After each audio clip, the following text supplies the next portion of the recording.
Hello everyone, welcome, my name is Phoenix, and this is the Consumer's Guide to Filmmaking. Dune Part 2, 2024, Denis Villeneuve. Taking place sometime after the events of Part 1, Paul Atreides and the Fremen continue to live in the deserts of Arrakis and wage a guerrilla war against the Harkonnen family.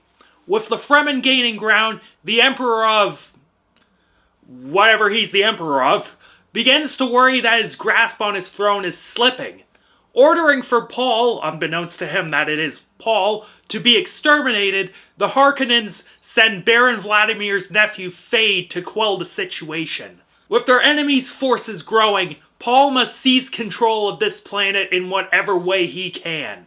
Having seen the full product now, Dune 1 was half a movie, let's be real here. Dune 2 was honestly pretty dope. A very satisfying continuation of this saga. From a technical perspective, we see a lot more of what Denis was doing in Dune 1, but he subtly introduces some more flair to it. The production design is all on point, as Denis knows how to work with the big bucks. All the special effects were beautiful, the sets and costumes were dope, all of that was really nice. The music as well was great, with much of the same ideas and motifs from the first film being used, but what I liked this time around was how the music and the score and the audio focused more on atmosphere. One moment that shows this is the final fight between Fade and Paul. In particular, the fact that there's no music during the fight, and it is way more exciting because of it. Knowing when and where to put the music is always welcome and appreciated, and choices like the ones in this movie are a sign of a great director. But that newfound flair that I mentioned is seen primarily through the visual aesthetics. A lot of it is the same from the previous film, very natural lighting if not exposed to a great degree, wide and long shots which can be found in those immaculately constructed fight scenes, but in particular what I loved about this film was the use of these very artistic visual tricks that helped with atmosphere or building mystery. The dream sequences in this film are all these just random shots that are either close or blurred, so you can't make out what Paul is seeing. Another of the choices Denis makes in this film that I love was the use of black and white, highly exposed black and white, during the sections on the Harkonnen homeworld.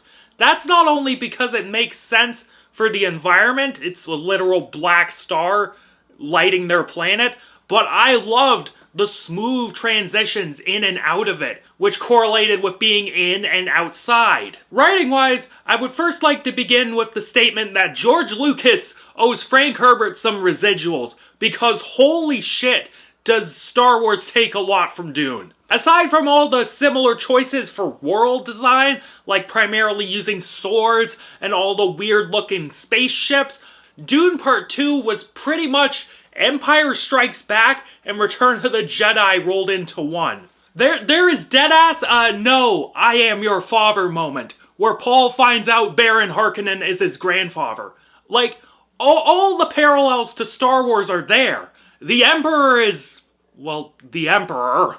Fade is Darth Vader, the Fremen are the Rebel Alliance, Zendaya's character is Princess Leia, Paul is Luke Skywalker, yada yada yada, you've all seen Star Wars. But the Star Wars comparisons stop here, because the third act of this film cements why I love it. See, Paul is Luke Skywalker up until this third act. After that, Paul is just a greedy cunt making a power play. His mom and him pretty much use the Fremen as pawns in order to restore House Atreides to its former glory.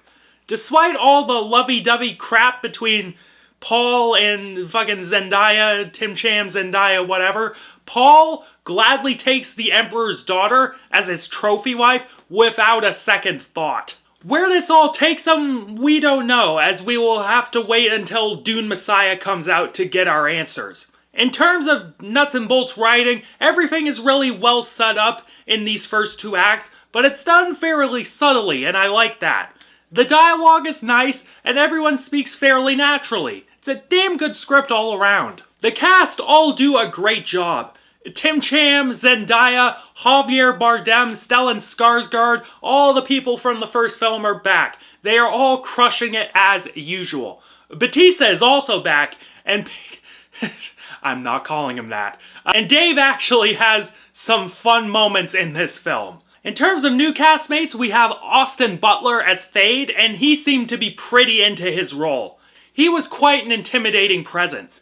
Christopher Walken showed up as the Emperor, and he was trying really hard not to go full Christopher Walken in this role. You could hear the voice and inflection slip through a little bit, but he kept it pretty cool throughout though. Overall, Dune 2 was a good time. Denis knows how to make a big budget thrill ride with some actual artistic punch to it. Lots of great special effects and big set pieces are coupled with tight filmmaking, an interesting script, and a set of game performances.